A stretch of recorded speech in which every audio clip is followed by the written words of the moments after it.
আর এই কোরআন যখন নবী করিম সাল্লাল্লাহু আলাইহি ওয়াসাল্লাম তেলাওয়াত করতেন, ওরা মনে করত কবিতা পড়তেছে, জেনে ধরেছে। হযরত ওমর রাদিয়াল্লাহু তাআলা আনহুর সময়ে, তিনি যখন জাহিল ছিলেন, সে সময়ের এক ঘটনা। তার ইচ্ছা হলো তিনি নবী করিম সাল্লাল্লাহু আলাইহি ওয়াসাল্লামকে নির্যাতন করবেন। তাকে খুঁজতে লাগলেন, খুঁজতে খুঁজতে তাকে পেয়ে গেলেন। তিনি মসজিদে হারামের মধ্যে নামাজ পড়ছেন, নামাজে দণ্ডায়মান, তিনি তেলাওয়াত করছেন। এখন হযরত ওমর ভাবলেন যে এখন তো নামাজ পড়তেছে, এখন কিছু করব না, নামাজটা শেষ হোক, তারপরে যেভাবে হয় আচ্ছা তরে মারধর করব, নির্যাতন করব। নবী করিম সাল্লাল্লাহু আলাইহি ওয়াসাল্লাম তেলাওয়াত করতেছিলেন, আর এই তেলাওয়াত হযরত ওমর শুনতেছিলেন। তার হৃদয়ের মধ্যে প্রতিটি আয়াত যেন গ্রথিত হচ্ছিল। তিনি অবাক হলেন, ভাবলেন মুহাম্মদ সাল্লাল্লাহু আলাইহি ওয়াসাল্লাম নিঃসন্দেহে তাকে কোন জেন এইসব কথা শিখিয়ে দেয়, নইলে যিনি জীবনেও লেখাপড়া করেন নাই, স্কুলে যান নাই, কলেজে যান নাই, পড়াশোনা করেন নাই, নাম লিখতে পারেন না, পড়তে জানেন না, নাম সই করতে পারেন না, এত সুন্দর করে বলেন কি করে? নিশ্চয়ই কোনো জেনে শিখায়। হযরত ওমর বলেন, আমি যখন এই চিন্তা করছি মনে মনে, জেনের শেখানো কথা হবে বোধ হয়, তখন তিনি নামাজের ভেতরে যা পড়লেন তাতে আমার মনে হলো যেন আমার কথার তিনি জবাব দিলেন। কি পড়লেন?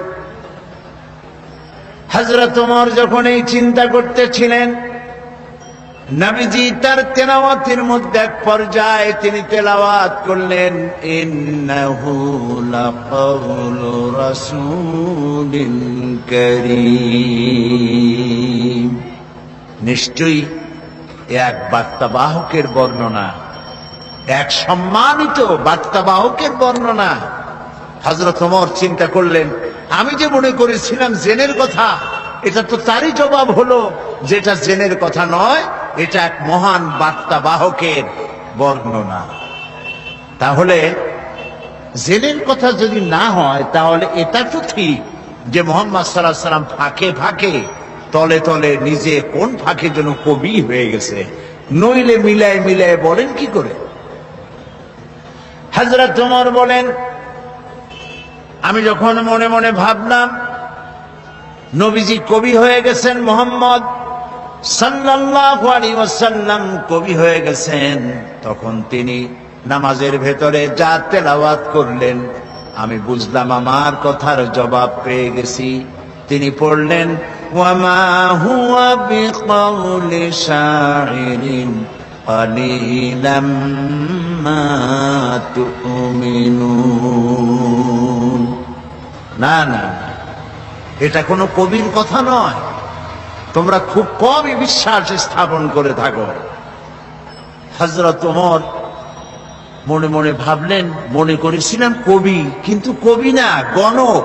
তা না হলে আমার মনের কথা বুঝলো কেমনে? হযরত ওমর যখন মনে মনে ভাবলেন মুহাম্মদ সাল্লাল্লাহু আলাইহি ওয়াসাল্লাম শুধু কবি নন, গণক হয়ে গেছেন,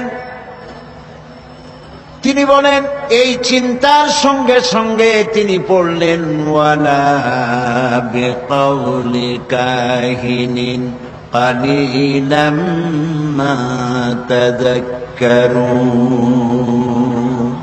না না না, এটা কোনো গণকের কথা নয়, তোমরা খুব কমই উপদেশ গ্রহণ করে থাকো। হযরত ওমর বজ্রাহতের মতো হয়ে গেলেন। কি আশ্চর্য কথা! যা চিন্তা করি তার জবাব আসে নামাজের মধ্যে দিয়ে, কি সাংঘাতিক! এটা জেনের কথা নয়, এটা কবির কথা নয়, এটা গণকের কথা নয়, তবে এটা কি? হযরত ওমর বলেন, আমি যখন মনে মনে ভাবলাম তবে এটা কি, অমনি জবাব এলো, তিনি নামাজের ভিতরে পড়লেন, তানজিলাম মির রাব্বিল আলামিন। এটি মহান আল্লাহ রব্বুল আলামিনের বাণী, যিনি তামাম জাহানের পালনেওয়ালা রব, তার কাছ থেকে নাজিলকৃত এটি কিতাব। সুবহানাল্লাহ। হযরত ওমর বললেন, আমার মনে হলো যেন ইসলাম তার নিজস্ব আসন আমার কলিজার মধ্যে গেড়ে বসতেছে। প্রিয় ভাই সব, কোরআন নাজিল হতে থাকলো, নবী করিম সাল্লাল্লাহু আলাইহি সাল্লাম মুখস্থ করতে লাগলেন, আর আল্লাহ তাআলা দুনিয়ার মানুষকে শুনিয়ে দিলেন, এই যে কোরআন, এই সবটা আল্লাহর বাণী। জোরে সোরে একবার বলেন তো, এটা কার বাণী? মানুষের যেন কোনো সন্দেহ না থাকে, এই জন্য রব্বুল আলামিন বলছেন, ওয়া মা ইয়ানতিকু আনিল হাওয়া ইন হুয়া ইল্লা ওয়াহয়ুহা।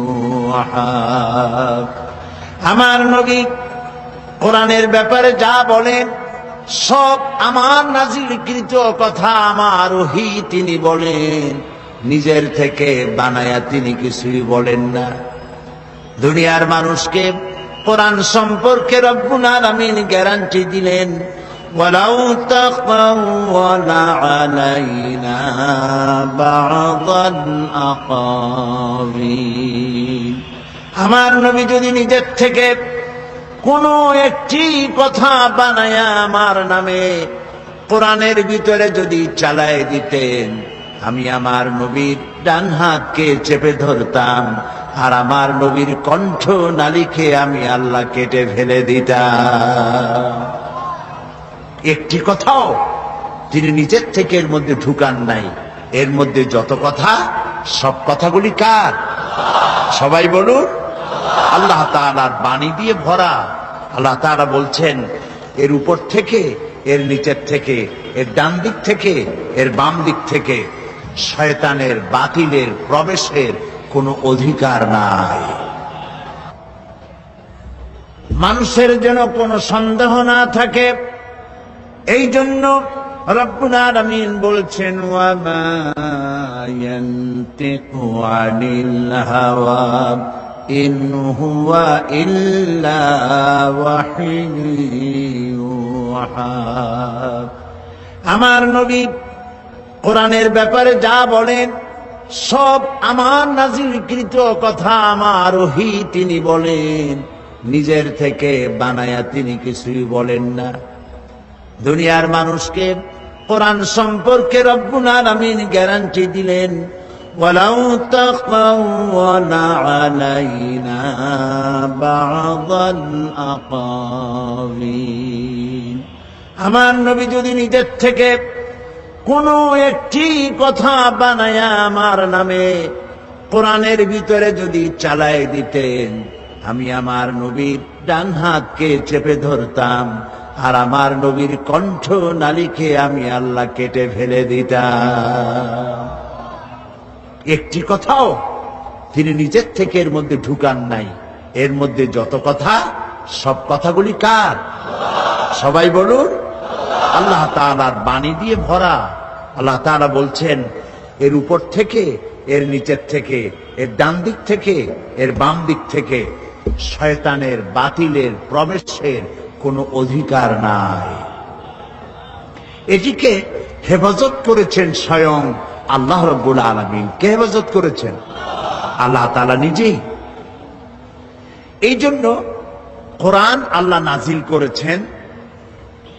এই নাজিল করার জন্য একজন বিশ্বস্ত ফেরেশতাকে ব্যবহার করেছেন।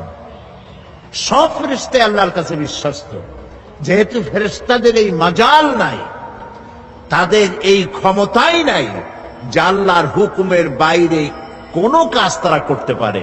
তাদের দায়িত্বই হচ্ছে আল্লাহর হুকুম মেনে নিজেদেরকে পরিচালিত করা। এর বাইরে কিচ্ছু করার কোনো গুঞ্জাইশ তাদের নাই।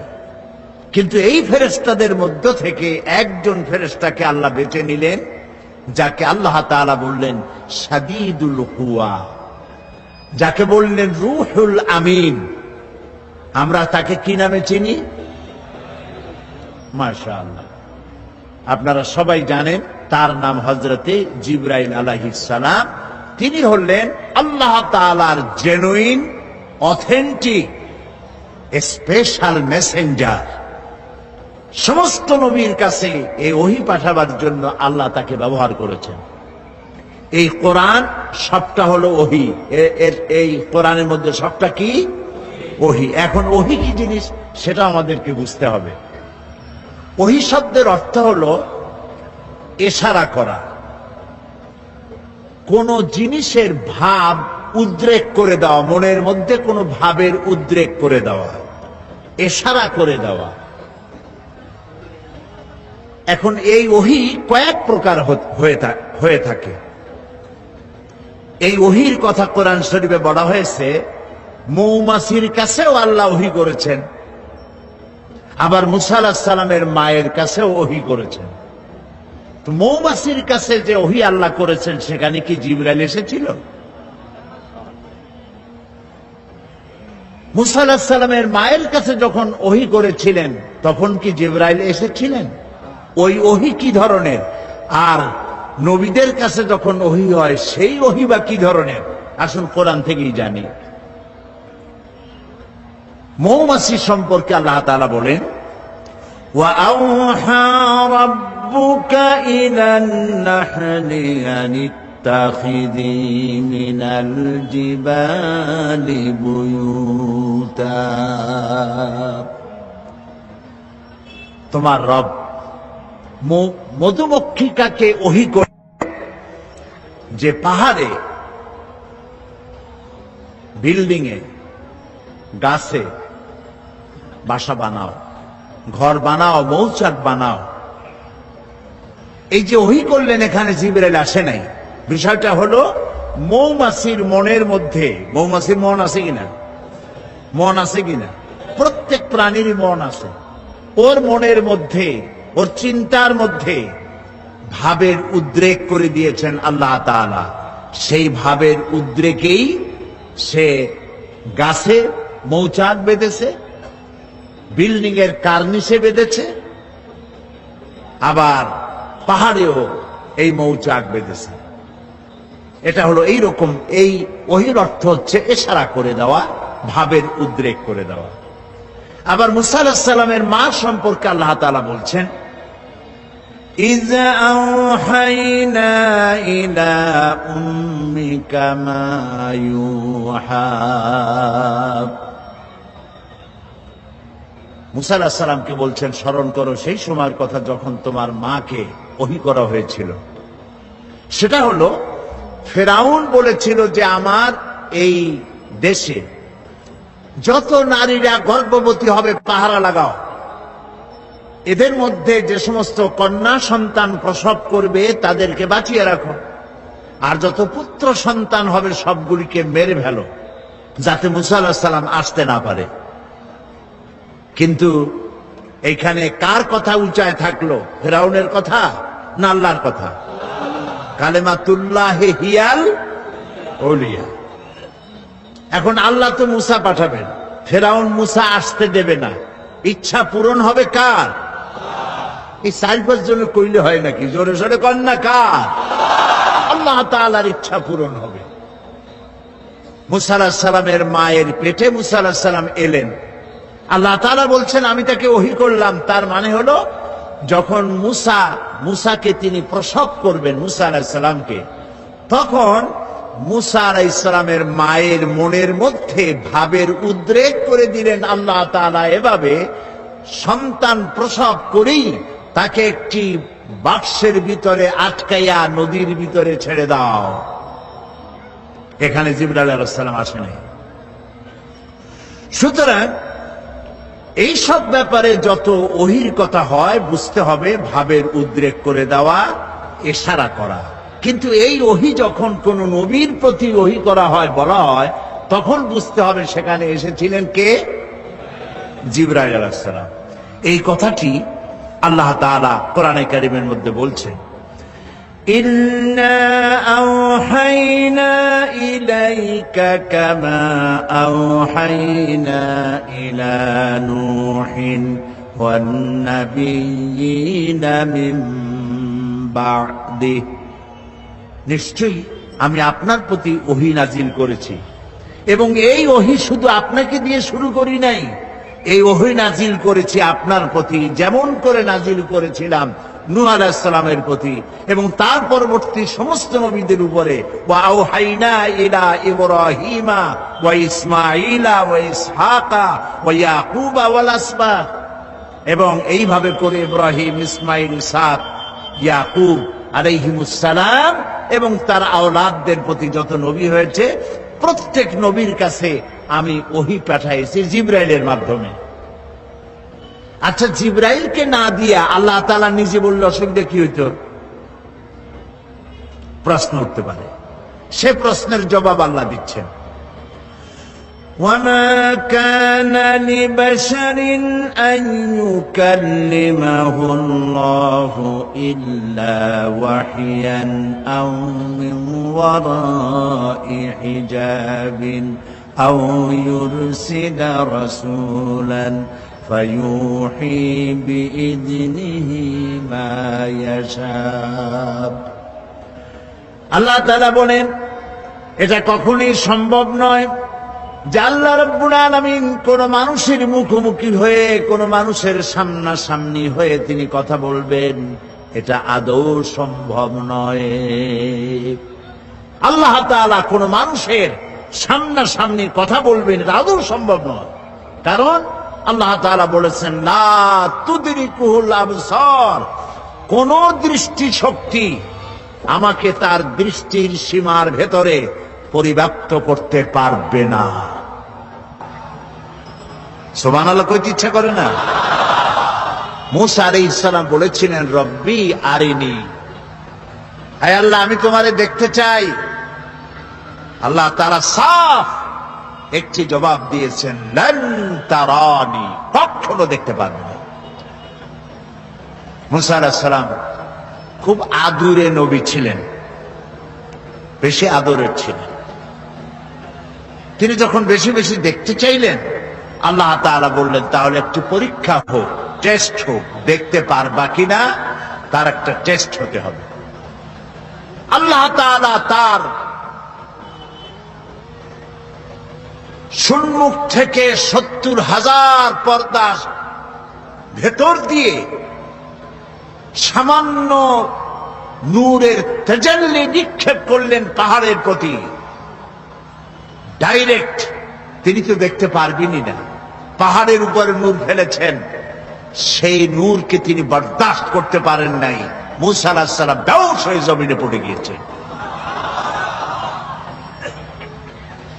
এখানে মূসা আলাইহিস সালাম আর মুহাম্মদ সাল্লাল্লাহু আলাইহি সাল্লামের মধ্যে পার্থক্য হচ্ছে এই, মূসা আলাইহিস সালাম পাহাড়ের প্রতি পড়া নূরকে সহ্য করতে পারেন নাই, বেহুশ হয়ে পড়েছেন। কিন্তু মেরাজে নবী করিম সাল্লাল্লাহু আলাইহি সাল্লাম নূর দেখেছেন আর বেহুশ হয়ে পড়েন নাই। আল্লাহ তাআলা কোরআন শরীফে এটা বলেছেন। অন্য কোন সময় সুযোগ পেলে তখন সেই কাহিনী শোনানো যাবে কোরআনে কারীম থেকে। সুতরাং মূল কথা হচ্ছে এই যে আল্লাহ তাআলাকে কোন মনুষ্য শক্তির দৃষ্টি সীমার ভিতরে, কোন দৃষ্টি শক্তি, লা তুদরিকুহুল আবসার, আল্লাহর দৃষ্টি সীমার ভেতরে তো সব, কিন্তু কোন শক্তি তার দৃষ্টি দিয়ে আল্লাহকে সীমাবদ্ধ করতে পারবে না। সুবহানাল্লাহ বিহামদিহি। তো আল্লাহ রাব্বুল আলামিন মানুষের সঙ্গে যেহেতু তিনি কথা সরাসরি বলবেন না, কথা বলতে গেলে তিনি মিন ওয়ারায়ে হিজাব, পর্দার আড়াল থেকে বলেন, নতুবা তিনি জিবরাইলের মাধ্যমে, ফেরেশতার মাধ্যমে কথা বলেন। কোরআনে কারীম আল্লাহ তাআলা নাজিল করলেন জিবরাইলের মাধ্যমে। এর সূরা নাস থেকে শুরু করে সূরা ফাতিহা থেকে, বিসমিল্লাহ থেকে শুরু করে সূরা নাস পর্যন্ত সম্পূর্ণ কোরআন বহন করে নিয়ে এসেছেন কে বলুন তো? জিবরাইল আলাইহিস সালাম। এই কিতাবের বিশুদ্ধতা সম্পর্কে কোন কথা উঠতে পারে পাঠকের মনে। দেখুন, পৃথিবীতে যত লেখকরা বই লেখেন, প্রত্যেক লেখক শুরুতেই তার দুর্বলতা স্বীকার করেন। আপনারা কি কথা শুনতেছেন? সেই সাথে বুঝতেছেন? আলহামদুলিল্লাহ বলেন। প্রত্যেক অথার, রাইটার, মুসান্নিফ, লেখক বই লিখতে গিয়ে শুরুতেই বলেন, এই লেখার মধ্যে আমার ভুল ত্রুটি হতে পারে, তথ্য এবং তত্ত্বগত, অথবা প্রিন্টিং মিস্টেক হতে পারে। কোন সহৃদয় পাঠক যদি তার চোখে কোনো ভুল ধরা পড়ে আমাকে জানিয়ে দিলে কৃতজ্ঞতার সাথে আগামী সংস্করণে সংশোধন করতে বাধ্য থাকিব। এরকম লেখা থাকে কিনা? না, এইরকম লেখা থাকে, আমি যে একখানা বই লেখছি এর মধ্যে ভুল ধরে কার বাপের মাথায় কয়টা মাথা। আলহামদুলিল্লাহি রাব্বিল আলামিন।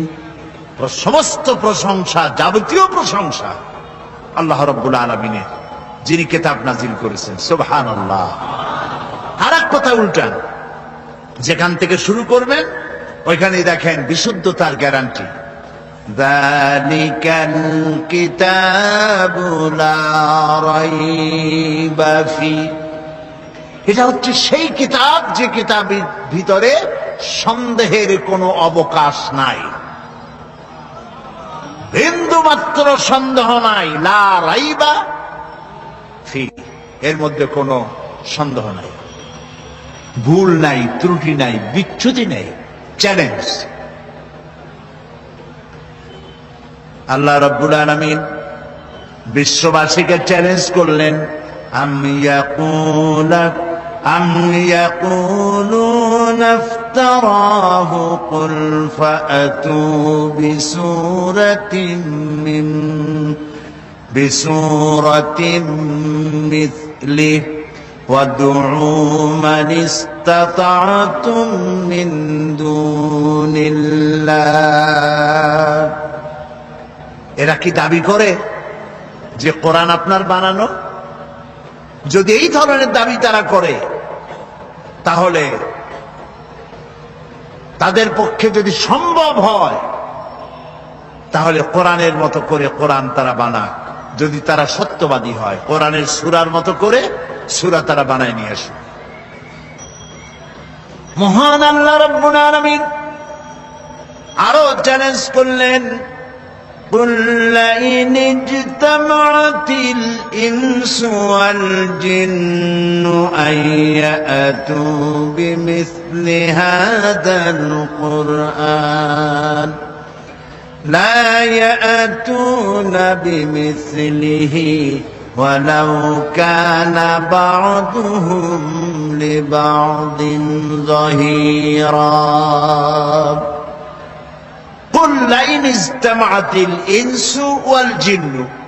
বলুন, গোটা পৃথিবীর সমস্ত মানুষ আর জিন সব যদি একত্রিত হয় এই ব্যাপারে যে কোরআনের মতো একখানা কোরআন বানাবে, লা ইয়াতুনা বিমিসলি, আল্লাহ তাআলা বলছেন কখনো তাদের পক্ষে সম্ভব হবে না কোরআনের মতো একখানা কোরআন বানাইতে।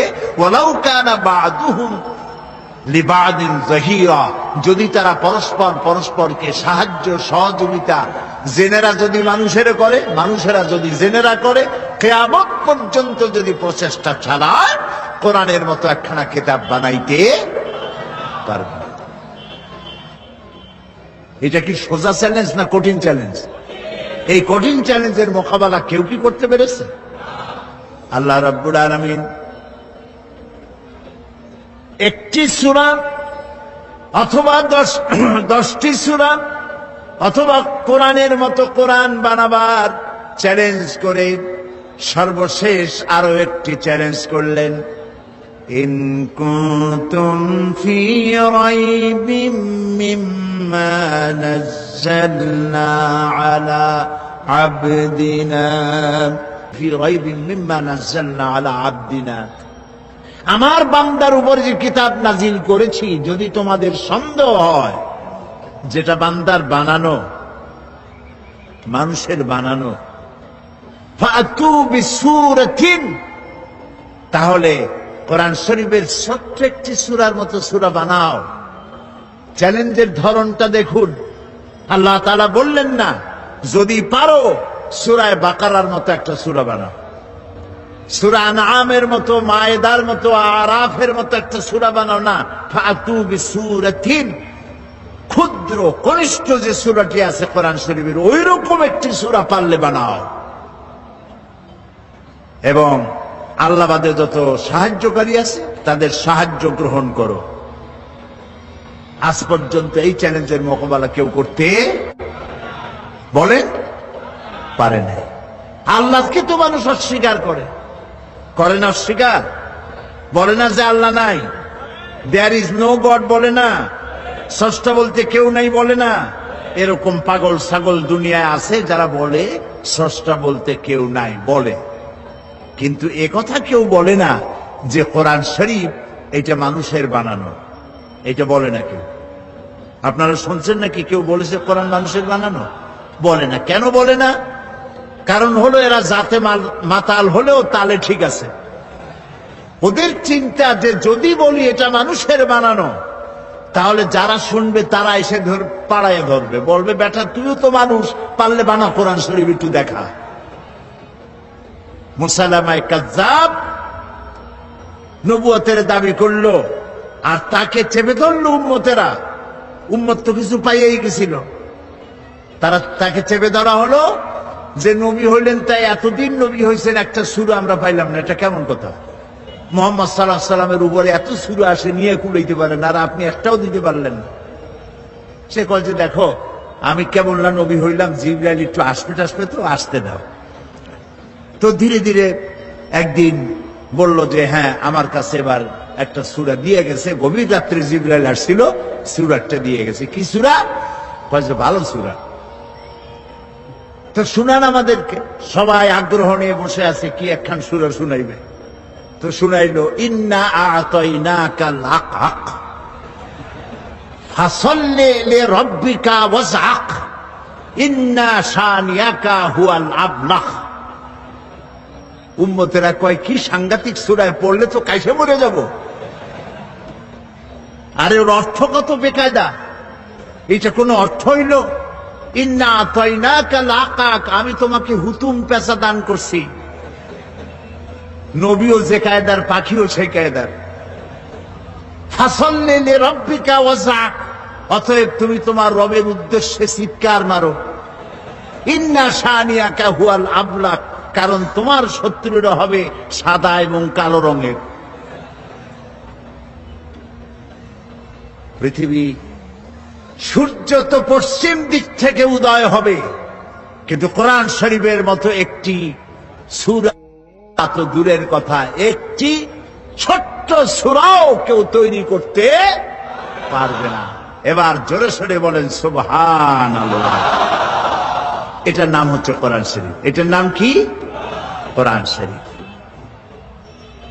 এই কোরআন হচ্ছে চিরন্তন শাশ্বত এক বিশাল মুজিজা। সুবহানাল্লাহ বলতে ইচ্ছে করে না ভাই? কোরআন কি মুজিজা। এই পৃথিবীতে আল্লাহ রাব্বুল আলামিন যত নবী পাঠিয়েছেন সমস্ত নবীদের কি উন্নত মানের চরিত্র দিয়েছেন, আর মুজিজা দিয়েছেন, ওহী দিয়েছেন। সব নবীদেরকে কম বেশি মুজিজা দেওয়া হয়েছে। মুজিজা যারা পেলেন মারা যাওয়ার সঙ্গে সঙ্গে মুজিজা শেষ হয়ে গেল, মুজিজার কার্যকারিতা আর রইল না। যেমন মুসা আলাইহিস সালামের মুজিজা ছিল হাতের লাঠি ফেলে দিলে কি হয়ে যেত। মুসা আলাইহিস সালাম ইন্তেকাল করেছেন, লাঠি খানা কবরে নিয়ে যান নাই। উম্মতেরা হাজারো চেষ্টা করে এক সেকেন্ডের জন্য এক বিগত একটা সাপ বানাইতে পারে নাই। দাউদ আলাইহিস সালামের মুজিজা ছিল তার গলার আওয়াজ, এত সুন্দর আওয়াজ তাকে আল্লাহ রাব্বুল আলামিন দান করেছিলেন। তিনি যখন জাবুর শরীফ তেলাওয়াত করতেন উড়ন্ত পাখিগুলি ওড়া বন্ধ করে হযরত দাউদের চতুর্দিকে বসে আল্লাহর কালাম শুনত। লোহা ধরে চাপ দিলে পরে পানি হয়ে হাতের কর দিয়া গলে গলে পড়ে যেত। ঈসা আলাইহিস সালামের মুজিজা ছিল অন্ধ মানুষের চোখের উপরে হাত দিলে চোখ ভালো হয়ে যেত। কুষ্ঠ ব্যাধিগ্রস্ত লোকের গায়ে হাত দিলে ব্যাধি ভালো হয়ে যেত। মুসা আলাইহিস সালাম দুনিয়া থেকে বিদায় হলেন, মুজিজাও বিদায় হয়ে গেল। সুলাইমান আলাইহিস সালামের মুজিজা ছিল সূরা আন-নামল পড়ে দেখেন। গল্প শোনাচ্ছি না, কোরআন শোনাচ্ছি। হযরতে সুলাইমান সকাল বেলায় সিংহাসনে বসতেন। আল্লাহ বলেন 1 মাসের পথ বিনা ইঞ্জিনে উড়ে যেতেন। সন্ধ্যা বেলায় আর 1 মাসের পথ বিনা ইঞ্জিনে উড়ে ফিরে চলে আসতেন। হযরত সুলাইমান ইন্তেকাল করলেন, সিংহাসন কবরে নিয়ে যান নাই। উম্মতেরা 1 সেকেন্ডের জন্য জমিন থেকে 2 আঙ্গুল উপরে উঠাইতে পারে নাই। ঈসা আলাইহিস সালাম ইন্তেকাল করেন নাই, রব্বুল আলামিন তাকে উঠায় নিয়েছেন। তিনি যে অন্ধ লোকের চোখের উপরে হাত দিলে চোখ ভালো হয়ে যেত, তাকে আল্লাহ উঠায় নিলেন। তার ভক্ত অনুরক্ত, তার উম্মতের দাবিদার শত শত কোটি খ্রিস্টান পৃথিবীতে আছে। একটা অন্ধ লোকের চোখে হাত বুলাইয়া কারো চোখ ভালো বানাইয়া দিতে পারে নাই। প্রিয় ভাই সব, এই পৃথিবীতে রব্বুল আলামিন সব নবীকে কম বেশি মুজিজা দিয়েছেন। সব থেকে শ্রেষ্ঠ মুজিজা দিয়েছেন আমাদের নবীকে। নবীজি মুহাম্মদুর রাসূলুল্লাহ সাল্লাল্লাহু আলাইহি ওয়াসাল্লামের জীবনে হাজার হাজার মুজিজা সংঘটিত হয়েছে। নবীজির সমস্ত মুজিজার ভিতরে সর্বশ্রেষ্ঠ মুজিজা যেটা, তার নাম কোরআন। রাসূলের মুজিজার নাম কি? রাসূল দুনিয়া থেকে চিরকালের জন্য বিদায় হয়ে গেছেন। মুজিজা কবরে নিয়ে যান নাই, মুজিজা রেখে গেছেন। এই মুজিজা থাকবে কিয়ামত পর্যন্ত। লোকেরা শুনবে, বোঝে না তাও কান্দে। রমজান মুবারকের মাসে তারাবির নামাজের ভিতরে লোডশেডিং হয়, বিদ্যুৎ চলে গেছে, পাখা ঘোরে না, গরমের মধ্যে ঘরমাক্ত হয়। কোরআন শোনা বাদ দিয়া নামাজিরা বাইর হয়ে যায় না। সারা পৃথিবী জুড়ে সব থেকে বেশি যে কিতাব পড়া হয়েছে তার নাম কোরআন শরীফ। আজও কোরআন শুনে কাফের বেঈমান ইহুদি খ্রিস্টান মুসলমান হয়ে যায়, পড়ে লা ইলাহা ইল্লাল্লাহু মুহাম্মাদুর রাসূলুল্লাহ। শ্রেষ্ঠ মুজিজা, সুবহানাল্লাহ বলে। সারা বিশ্বের চিরবিস্ময় এই কোরআনকে আল্লাহ রাব্বুল আলামিন নাজিল করে হেফাজতের ব্যবস্থা করেছেন। আল্লাহ রাব্বুল আলামিন বলেন, ইন্না নাহনু নাযালনা যিকরা ওয়া ইন্না লাহু লাহাফিজুন। কোরআন নাজিল করেছি আমি আল্লাহ, আর এর সংরক্ষণের সবটুকুন দায়িত্ব আমি গ্রহণ করেছি। কোরআন হেফাজতের দায়িত্ব কার? আল্লাহ হেফাজত করছে। মানুষের সিনার ভিতরে এটাকে বদ্ধমূল করে দিয়েছে। আল্লাহু আকবার। ছোট্ট ছোট্ট বাচ্চারা মুখস্থ করে, এতটুকু এতটুকু বাচ্চা 7 বছর 8 বছর বয়স কোরআন শরীফ মুখস্থ করে ফেলাইছে। এটা যদি আল্লাহর না হতো তাহলে কি সম্ভব ছিল ভাই? সম্ভব ছিল। প্রতি রমজান মাসে, বুখারীর হাদিস, প্রতি রমজান মাসে জিবরাইল আলাইহিস সালাম নবী করিম সাল্লাল্লাহু আলাইহি ওয়াসাল্লামের কাছে আসতেন আর বলতেন, এ পর্যন্ত যতটুকু নাজিল হয়েছে আমাকে পড়ে শোনান। নবী করিম সাল্লাল্লাহু আলাইহি ওয়াসাল্লাম তেলাওয়াত করে শোনাইতেন আর জিবরাইল আলাইহিস সালাম শুনতেন। এরপরে হযরত জিবরাইল বলতেন, ইয়া রাসূলুল্লাহ, এবার আমি পড়ি, আপনি শোনেন। এটা এই জন্য করতেন যাতে করে আল্লাহর কালাম মুখস্থ করার ব্যাপারে কোনো ভুল ত্রুটি হয়ে না যায়। দেখেন না, রমজান মাস আসার আগে হাফেজ সাহেবরা একজন আরেকজনের শুনাইতে থাকে যাতে ইয়াদে কোন রকম সর্বনাশ না হয়, 3 পারা দিয়ে 7 পারায় না ঢোকে, 9 পারা দিয়ে 13 পারায় না যায়। এই জন্য হাফেজ 2 জন রাখা লাগে মসজিদে, যেহেতু পিছনে তো আপনারা বুঝবেন না যে কোন জায়গায় কোন সর্বনাশ হয়ে গেল। ঠিক কিনা বলেন? নবী করিম সাল্লাল্লাহু আলাইহি ওয়াসাল্লামের কাছে যে বছর নবী করিম সাল্লাল্লাহু আলাইহি ওয়াসাল্লাম ইন্তেকাল করবেন, তার জীবনের শেষ রমজানে হযরত জিবরাইল এলেন, এসে বললেন, ইয়া রাসূলুল্লাহ, গোটা কোরআন শরীফ পুরাটা আপনি আমাকে তেলাওয়াত করে শোনান। তিনি তেলাওয়াত করলেন, জিবরাইল শুনলেন। জিবরাইল বললেন, এবার আমি পড়ি, তেলাওয়াত করি, আপনি শোনেন। আবার তিনি তেলাওয়াত করলেন, শুনলেন। হযরত জিবরাইল বললেন, আবার তেলাওয়াত করুন, আমি শুনবো। আবারও তিনি তেলাওয়াত করলেন, জিবরাইল শুনলেন। হযরত জিবরাইল বললেন, এবার আমি আবার তেলাওয়াত করি, আপনি শোনেন।